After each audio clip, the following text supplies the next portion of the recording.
There is a phrase that refuses to die on Wall Street: cash on the sidelines. The picture is irresistible. Trillions of dollars are supposedly sitting in a parking lot, engines running, waiting for one signal before stampeding into stocks. It sounds bullish. It also describes the plumbing badly.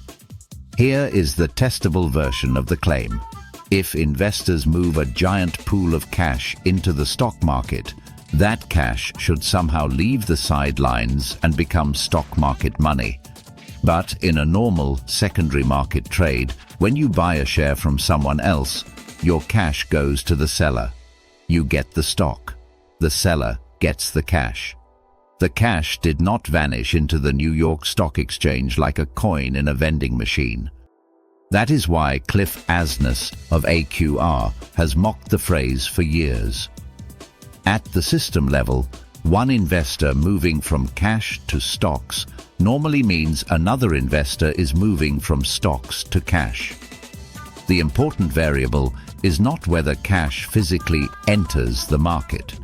It is how aggressively buyers and sellers are willing to transact and at what price. If buyers become more eager than sellers at the old price, the price rises until someone is willing to sell. This does not mean giant money market balances are irrelevant. Investment Company Institute data recently showed money market fund assets measured in the trillions of dollars. That can tell us something about portfolio preferences, yields, caution, liquidity needs, and potential demand. If short-term yields fall, some investors may decide stocks look more attractive. But that is a behavioral shift, not a magical reservoir that must drain into equities. The myth feels true because individual investors really can be on the sidelines.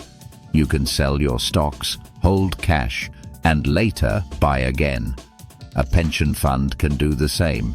A hedge fund can do the same. But add everybody together and the accounting changes. Your exit required a buyer. Your re-entry requires a seller.